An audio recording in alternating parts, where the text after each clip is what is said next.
여야가 공천 작업에 속도를 내고 있습니다. 윤석열 대통령은 3.1절 기념사를 통해 다양한 갈래로 펼쳐진 독립운동의 재평가를 언급했는데요. 오늘 두 분과 정치권 소식 짚어보도록 하겠습니다. 윤희석 국민의힘 선임 대변인, 한민수 더불어민주당 대변인 나와 계십니다. 어서 오시죠. 안녕하세요. 네. 먼저 국민의힘 얘기부터 해보겠습니다. 오늘 16개 선거구 경선 결과를 추가로 발표했는데요. 우선 좀 눈에 띄는 부분들이 있었을까요? 국민의힘 얘기인데 제가 먼저 하는 네, 거군요. 또 바깥에서 보시는 모습이 궁금합니다. 일단 보니까 그 마포갑 관심들 지역이 몇 개 있잖아요. 마포갑에서는 조정훈 시대정신이라는 당에 있다가 국민의힘으로 옮기신 그분이 전 의원을 이기고 신지호 전 의원을 이기고 공천장을 주었고요. 대구 수성을 여기서도 보니까 이인선 의원이 네. 됐습니다. 그리고 좀 전에도 기사에 나왔습니다마는 부산 준영도 여기는 뭐 내각 출신들 조승환 전 해양수산부 장관이 뭐 총리실 총리 비서실장 박성근 전 비서실장 이기고 됐는데 오늘 된 것도 16군데 뭐 그 전체적인 상황을 보면은 현역들이 여전히 강세를 보인다 이런 특징이 있는 것 같습니다. 그러다 보니까 뭐 여러 지역 뭐 퍼센테이지가 조금씩 날짜마다 발표될 때마다 좀 달라지겠습니다만은 상당한 비중으로 높은 비중으로 현역들이 거의 생환하거나 단수 공천을 받거나 특히 단수 공천 받은 분들은 뭐 오늘은 경선이 있었습니다만은 이른바 대통령과 가까운 분들, 친윤 의원들이란 분들이 거의 다 공천을 받지 않았습니까? 거기에다 또 용산에서 나왔던 이제 수석급들, 그다음에 비서관들 이분들은 거의 뭐 단수 공천 또는 경선에서 승리를 했습니다. 그리고 뭐 행정관 분들 아무래도 인지도가 낮다 보니까 경선에서 그분들은 또 그 지역 현역 의원들한테 선거에 졌어요. 이런 부분들이 이제 국민들 시선으로 볼 때는 오늘 우리 민주당의 공관위원장도 말씀하셨습니다마는 무감동, 무희생, 무갈등 하다 보니까 산무 공천인 거 아니냐 이런 비판적 시각도 나올 수밖에 없지 않나 하는 생각이 듭니다. 그러면 인적 쇄신하고는 조금 거리가 먼 공천 작업이 여전히 국민의힘은 지속되고 있다 이렇게 볼 것 같습니다. 네, 뭐 조금 비판의 목소리와 함께 현역 불패 이런 말씀을 좀 해주셨는데요. 현역 불패라는 얘기는 이제 경선 결과가 거의 현역들이 승리한 결과가 나오니까 이제 그런 말씀을 하시는데 기본적으로 저희 당 현역 의원 숫자가 굉장히 적습니다. 네. 그 부분을 좀 보셔야 하는 거고 상당수의 현역 의원이 경선으로 공천을 받는 그런 결정을 내려야 하는 상황으로 몰렸었거든요. 그런데 거기서 이겨서 생환해서 돌아왔다고 해서 감동이 없다고 하는 것은 너무 박한 표현이라고 생각합니다. 경선 과정에서 현역 의원들은 알게 모르게 이 발표는 안 했지만은 최대 마이너스 35%까지 본인 득표율을 차감당하고 또 상대인 신인 같은 경우에는 많은 경우에는 20%포인트까지 본인의 득표를 가산하는 그런 또 혜택을 받기 때문에 단순하게 승패만 보고 그 내용을 보지 않은 상태에서 현역이 많이 이겼기 때문에 감동이 없고 희생이 없다. 그래서 그 결과로 갈등이 없는 거 이렇게 얘기하시는 것은 좀 다른 얘기다 이렇게 보고 갈등이 없는 건 좋은 거죠. 갈등이 없는 이유는 저희의 경선 과정 자체가 상당히 그래도 논리적이고 합리적이기 때문에 이 경선 결과 또 지금까지 이어왔었던 공천 그 과정에 있어서 그렇게 불만을 제기하는 분들이 없다는 얘기예요. 이것은 공천 작업이 굉장히 순조롭게 진행되고 있다 이런 말씀을 드립니다. 네. 순조롭게 진행되는 것이다라는 말씀이신데 앞으로도 좀 국민의힘이 경선 결과 뭐 발표하는 지역들이 남아있지 않습니까? 어떤 부분들을 신경 쓰실까요? 언론에서 보면은 이제 우리 민주당 상황을 우리 민주당 같은 경우는 현역 의원들도 그렇고 다선 중진 의원들이 이른바 컷오프 돼서 이렇게 경선도 못 치르는 경우가 좀 많이 나오고 있지 않습니까? 네.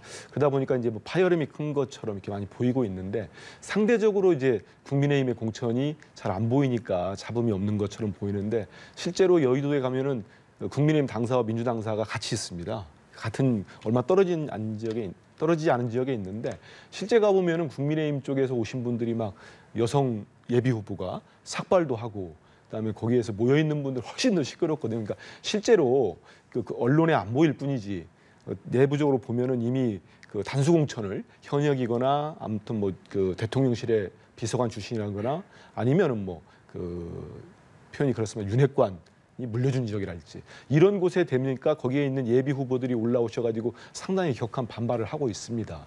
이런 부분들이 지금 이제 갈수록 지역별로 지금 뭐 개혁신당으로 가겠다는 예비 후보도 나오더라고요. 국민의힘 후보들 중에 그런 파열음이 지속될 것 같고 또 이제 경선 그리고 또 이제 강남 쪽하고 또 남아 있는 또 TK의 좀 강세 지역이랄지 이런데 공천이 이루어지면은 저는 거기에서 이제 흔쾌하게 승복하지 못하는 분들의 항의나 이런 부분들은 커질 수밖에 없다 이런 생각이 듭니다. 네.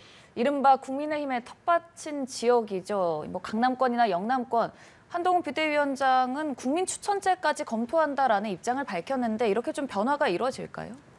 예, 많은 곳에서 아마 그 국민 추천제를 통해서 아마 후보를 결정하는 과정을 밟을 걸로 보입니다. 네. 그 이유는 국민들의 의사에 조금이라도 부합하는 후보를 저희가 공천함으로써 총선의 의미를 더 살리고 또 여당으로서 책임 있는 국민의 뜻에 부합해서 정치를 하겠다는 그 뜻을 더 표현하겠다는 의지의 표시인데요. 이 방법에 있어서 이제 이런 경우가 없었으니까 여러 얘기가 있습니다.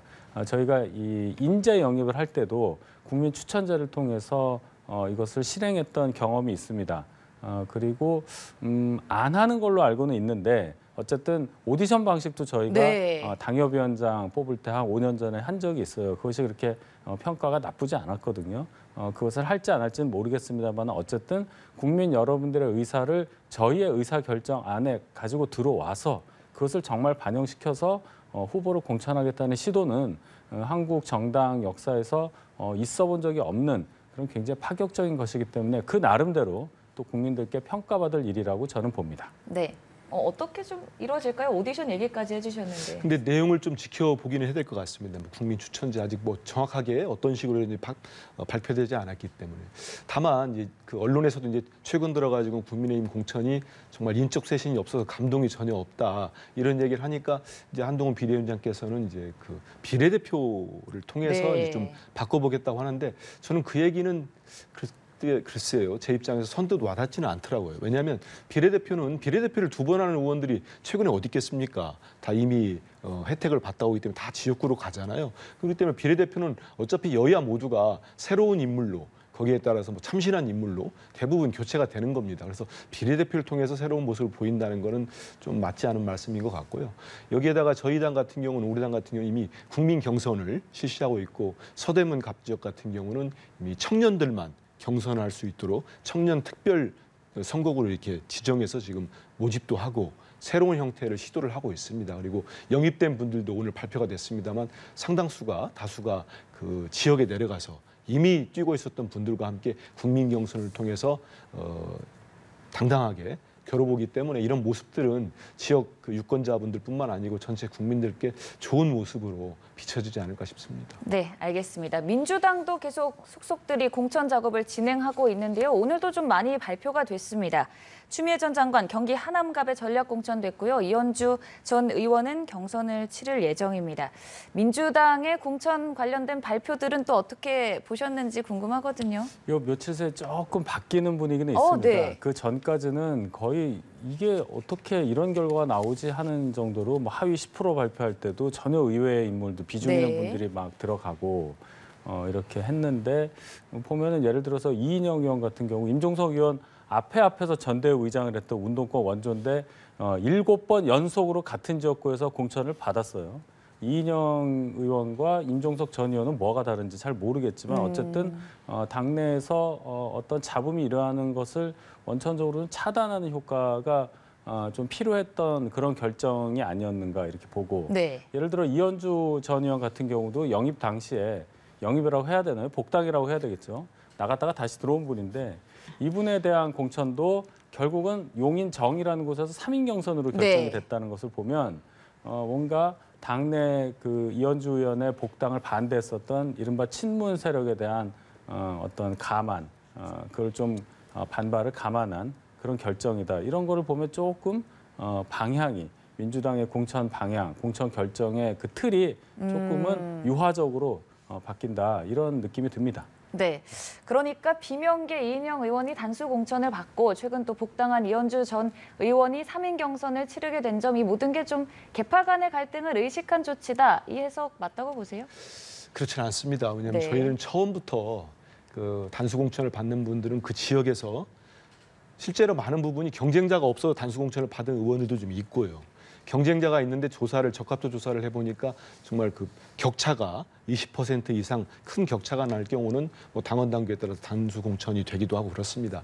이런 부분들이 있는데 좀 저는 이제 일부 언론에서 과도하게 친명 비명이라는 프레임으로 이렇게 하다 보니까 가령 예를 들어서 정말 친명의 대표주라고 할 수 있는 오산의 안민석 의원님 같은 경우는 5선 아닙니까? 또 변재일 의원도 4선이 계시고 이런 분들이 다선 중진들 중에 정말 당의 전략적 필요에 따라서 이런 분들이 선택되지 못하는 이런 상황들이 있었음에도 불구하고 다 친명인데 그날 또 같이 발표가 되면은 일부 언론은 제목으로 이분들은 또 가려집니다. 그리고 비명 쪽이라고 뭐 이렇게 언론이 붙이는 분들만 딱 그 헤드라인이 나와요. 그러면 국민들이 다 바빠서 보지 않고 그 제목만 보면은 민주당은 무슨 비명만 이렇게 하나? 그렇게 그거 아니거든요. 오늘도 단수 공천된 분 중에 우리 윤 대변인 말씀하신 대로 이인영 의원은 지난 정부에서 문재인 정부에서 네. 장관도 하셨고 오늘 또 단수 공천 전북에서 계신 한병도 의원 같은 경우는 지금 당의 전략기획위원장입니다. 그분도 대표적으로 문재인 정부의 정무수석도 하신 친문 아니겠습니까? 그렇기 때문에 어떤 이걸 무슨 누구는 누구다, 누구는 친문이다. 뭐 친명이다 이걸로 공천하지 않는 말씀을 드리고 이현주 의원 같은 경우도 지금 오늘 3인 경선으로 결정이 됐습니다. 이현주 의원 말고 두 분 같은 경우는 이미 지역에서 활동을 하고 이름을 많이 알렸기 때문에 이현주 의원은 그 지역 가가지고 상당히 치열한 또 경선을 치러되지 않겠나 이런 생각을 하고 있습니다. 네, 사실 이렇게 계파 갈등 얘기가 계속 나오는 이유가 당 내에서도 대표와 원내대표 간에도 의견 차이가 나타나고 그러다 보니 계속 이렇게 잡음이 일어나는 것 같기도 하거든요. 글쎄요. 저 최근 언론에서 몇 군데 썼는데 그게 의견 차이라고 할 수는 없을 것 같습니다. 물론 뭐 그 다른 의견을 낼 수 있는 거죠. 네. 그게 뭐 갈등으로 비춰진다거나 지도부 간의 갈등 저는 그렇게 보지는 않습니다. 왜냐하면 그 회의에서도 저도 뭐 비공개 회의 때 어느 뭐 거의 대다수 회의는 들어가 있기 때문에 원내대표 말씀하시는 부분들이 어떤 거의 문제 제기를 하고 또 다른 최고위원들과 상당히 치열한 난상 토론이 이루어집니다. 대표도 의견을 내고 그러고 의결이 되는 거거든요. 최고위에서. 그렇기 때문에 거기에는 또 원내대표가 흔쾌히 수용을 합니다. 오늘 같은 경우도 이제 방송에서 말씀하셨는데 이건 다 이제 원내대표도 아실 겁니다. 본인이 생각할 때 이런 부분들이 좀 부족하다. 이런 제기야 뭐 민주정당에 충분히 저는 할 수 있다고 보고요. 당대표께서 말씀하셨듯이 저희가 당 같은 경우 1년 전에 당원당규, 특별당규가 결정되게 돼 있습니다. 그래서 그 시스템에 따라서 이루어지고 있는 부분들이 맞다 이렇게 말씀드리겠습니다. 네, 공천 발표와 계파 갈등 좀 선을 그어 주셨는데요. 네, 뭐 그렇게 볼 수도 있어요. 근데 제가 물론 지난 일이긴 하지만 또 지금도 홍영표 원내대표가 계속 얘기를 하고 있지만 몇몇 비중 있는 분들에 대해서 민주당 내부 지도부에서 결정한 그 공천 관련한 결정은 정말 이해를 할 수가 없는 게 많아요. 대표적으로 박용진 의원 같은 네. 경우는 상징적으로 볼 때 이재명 대표하고 지난 재작년 8월 28일에 있었던 민주당 전당대회에서 딱 두 분이 겨뤘습니다. 그렇죠? 강훈식 의원이 중간에 사퇴를 했기 때문에. 네. 그러니까 차점자란 말이에요. 그 정도 되는 분을 하위 10% 의원으로 딱 규정을 지어버리면 그러면 나머지 분들보다 그 박용진 의원이 도대체 뭘 어떻게 잘못했길래라는 의문이 반드시 나오게 되는 거 아니겠습니까? 일단 박용진 의원이 예를 들어 유치원 3법이라든지 이런 것으로 기억될 정도로 의정 활동을 굉장히 잘했다고 저는 평가를 하는데 그 민주당 내부에서 무슨 일이 있었길래 대표 선거에서 차점으로 진 분에게 그런 가혹한 평가를 내렸느냐. 또 현재 국회 부의장인 김영주 부의장에 대해서도 마이너스 하위 20%에 드는 그런 결정을 하고 도덕성은 0점이다. 뭐 이런 보도가 나오잖아요. 이런 것에 대해서 의문을 갖는 겁니다. 최근에도 어제도 오늘이죠. 홍익표 원내대표가 홍영표 의원에 대한 이 컷탈락 결정에 대해서 도대체 경쟁력도 문제가 없고 다른 것도 문제가 없는데 왜 경선조차 시켜주지 않느냐. 이 결정은 어떠한 근거에 의해서 내려진 거냐고 공개적으로 방송에서 항의를 하잖아요. 이런 상황이 과연 정상적인 상황이냐. 여기에 대해서는 민주당 지지자분들도 고개를 갸웃하시게 될 거다. 이렇게 봅니다. 네, 뭐 당대표 선거까지 치렀던 박용진 의원이나 홍영표 의원 등에 대한 컷오프 의문스러운 점을 좀 지적을 해주셨는데요. 일단 그 선출직 공직자 평가위원회에서 평가한 부분이 이제 지금 박용진 의원 말씀하신 건데 특정 의원을 뭐 거론해서 좀 미안합니다만은 저는 뭐 그 평가가 그 이미 언론에 다 공개가 돼 있습니다. 그 항목 자체가 그 투명하게 공개가 돼 있거든요. 28개 정도 항목이 있는 것 같습니다. 1000점, 100점으로 항목별로 점수가 다른데 우리 당 같은 경우 선출직 평가위가 지난해 7월에 발족을 해서 외부 인사 중심으로 발족을 해서 12월까지 6개월 정도 평가를 했고 그에 대한 결과는 밀봉을 해가지고 이제 우리 공관위원장께 전달이 된 걸로 제가 알고 있습니다. 박한 평가를 받으면 뭐 저도 들어가서 그런 평가를 받는다면은 얼마나 섭섭하고 뭐 받아들이기 힘든 상황이 있을 겁니다. 저는 그런 생각을 해봐요. 박용진 의원에 대해서 많은 언론도 얘기하고 그렇기 때문에 이 평가를 누군가가 말 그대로 뭐 당 지도부랄지 누군가가 손을 댄다면 정말 정무적인 어떤 얘기를 한다면 박용진 의원 그렇게 지금 시끄러운데 그렇게 했겠습니까? 저는 역으로 생각하면은 이 평가 자체는 누구도 말을 할 수 없는 거구나. 그리고 의원들이 뭐 다면 평가 같은 것도 있고요. 또 당원들 조사 평가도 있습니다. 이런 평가들이 나왔기 때문에 그 객관성과 공정성이 그게 무너질 수는 없다고 이런 생각이 듭니다. 네. 근데 일단 홍영표 의원의 경우에는 다음 주에 입장 발표 예고했거든요. 어떤 얘기를 좀 할까요? 홍영표 의원님 같은 경우는 이제 그 전략 지역으로 묶이면서 이제 본인이 경선을 생각하신 것 같은데 경선에서 이제 제외되니까 저런 말씀을 하신 것 같은데요. 근데 홍영표 원내대표는 우리 민주당의 정말 지도자 반열에 계신 분이고 사선 의원이신 걸로 제가 알고 있습니다. 원내대표도 지냈고 지난 정부에서 정말 핵심적인 역할을 하셨기 때문에 저는 지금은 섭섭함 때문에 저런 말씀을 하시고 어떤 얘기를 하시지만은 결국은 민주당을 사랑하고 특히 다음 달 10일에 치러지는 22대 총선거가 지금 윤석열 정권에 대한 심판 선거가 될 수밖에 없는 거 아니겠습니까? 거기에 힘을 보태주실 걸로 기대하고 있습니다. 네. 그런 유로 말씀을 할까요? 좀 전망을 비슷하게 하시는지가 궁금하거든요. 홍영표 의원 같은 경우에 글쎄요. 제가 볼 때는 정치에 대한 의지를 꺾지 않는 이상은 방법이 딱 하나밖에 없는 거죠. 민주당 안에서는 공천을 못 받게 되고 그러면 총선에 나갈 수가 없으니까 정치 생명이 굉장히 어려워지는 상황 아니겠습니까? 이런 말씀 드리기 좀 그렇지만은 홍영표 의원을 비롯한 많은 분들이 결국 민주당 울타리 바깥으로 나갈 수밖에 없는 상황으로 내몰리고 있다. 그것을 이재명 대표가 심각하게 생각하고 있는지 아닌지는 제가 그 속까지는 모르겠습니다만 최근에 여러 가지 보도에서 이렇게 잠깐씩 나오는 이재명 대표의 발언이라든지 표정 그런 것들을 보면은 별로 개의치 않는 그런 느낌이 들어요. 홍영표 의원도 잘 보시면 지난번에 송영길 대표가 대표로 선출될 때 0.5% 정도 차이로 차적을 한 분이에요. 잘 보시면 송영길, 이재명 이 두 분이 궤가 좀 같잖아요.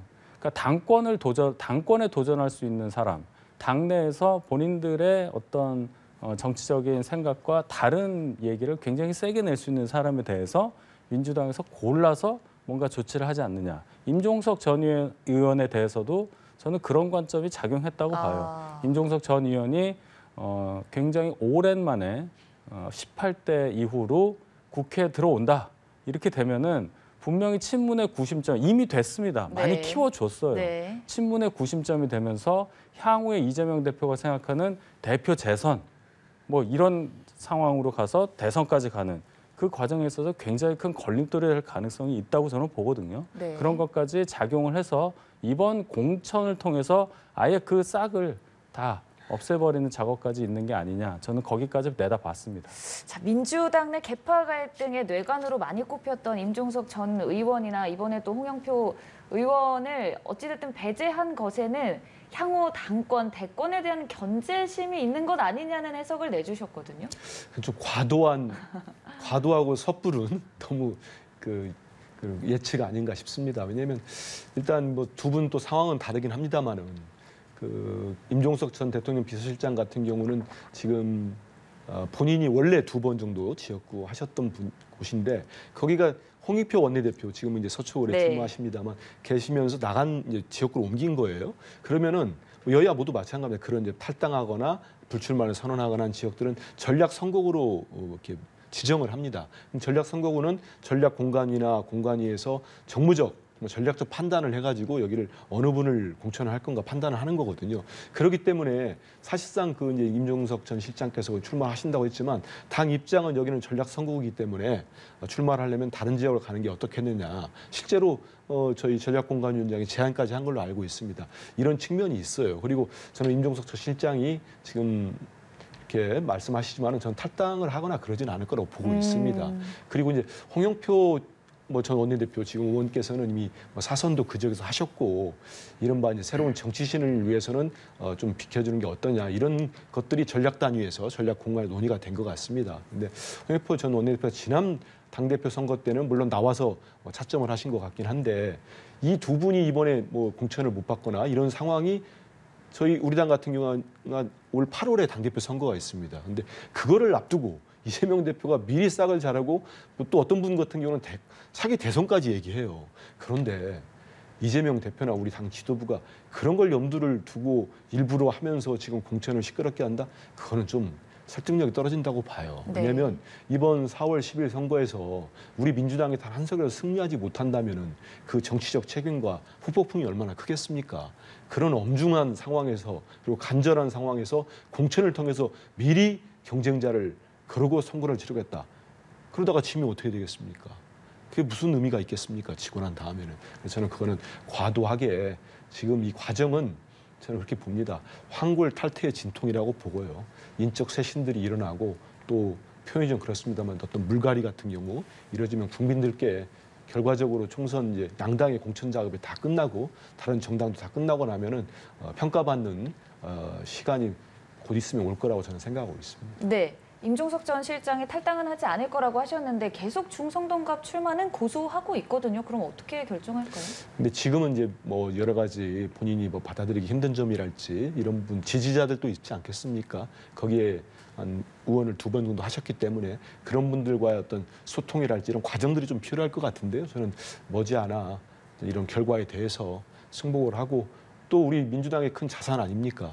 본인도 다음 또 정치적 스텝이 있기 때문에 받아들이고 또 협력하는 모습을 보이시지 않을까 기대하고 있습니다. 네, 협력 선택할까요? 글쎄요, 그건 민주당 내부 사정인데 민주당 안에서도 아마 많은 고민이 있을 거예요. 이 질문을 얼마나 많이 받으셨겠습니까, 한민수 네. 대변인께서.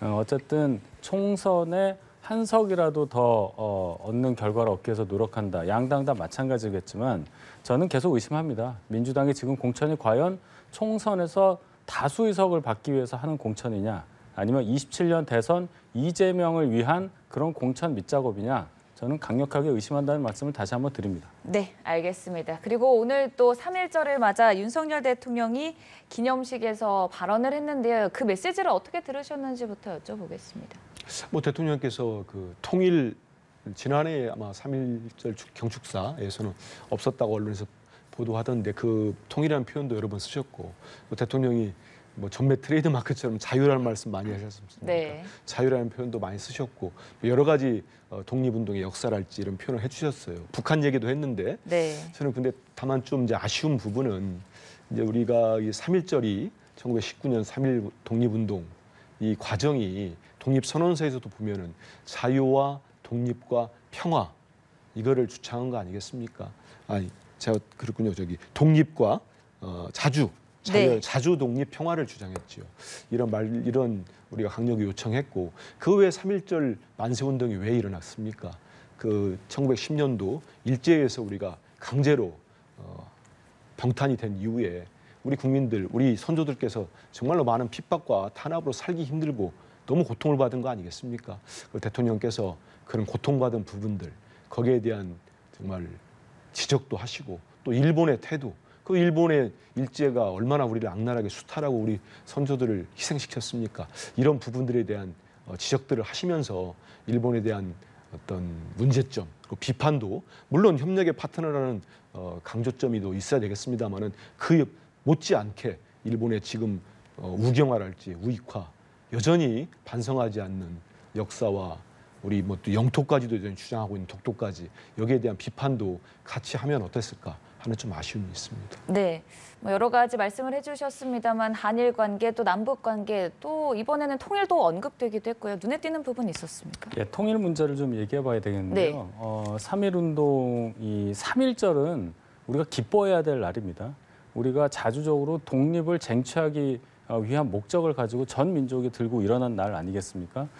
그런 차원에서 이제 통일하고 연결이 된다는 지점이 있을 텐데 최근에 북한이 갑자기 우리의 정식 국호 대한민국이라는 단어를 쓰면서 민족 공동체다 이런 개념을 완전히 없애버리면서 통일에 대한 개념을 완전히 바꾸고 있어요. 그동안 94년부터 우리가 추진해왔던 민족 공동체에 기반한 통일 방안을 보면 화해 협력을 하고 남북이 연합을 해서 결국은 통일국가로 가는 이런 정도의 흐름을 보이는 그런 통일을 우리가 주창을 해왔는데 네. 지금 민족에 기반한 통일에 대해서 북이 먼저 부인을 하면서 다른 방식의 통일을 생각한다고 한다면 우리가 가지고 있는 이 방안도 바꿔야 될 상황이 됐다. 그래서 우리의 철학적 비전, 자유민주주의를 더 강조한 새로운 방식의 통일을 우리가 생각해야 된다는 말씀을 오늘 대통령께서 하신 것이 큰 의미가 있다고 저는 봤습니다. 네, 알겠습니다. 오늘 두 분과 정치권 얘기 나눠봤습니다. 윤희석 국민의힘 선임 대변인, 한민수 더불어민주당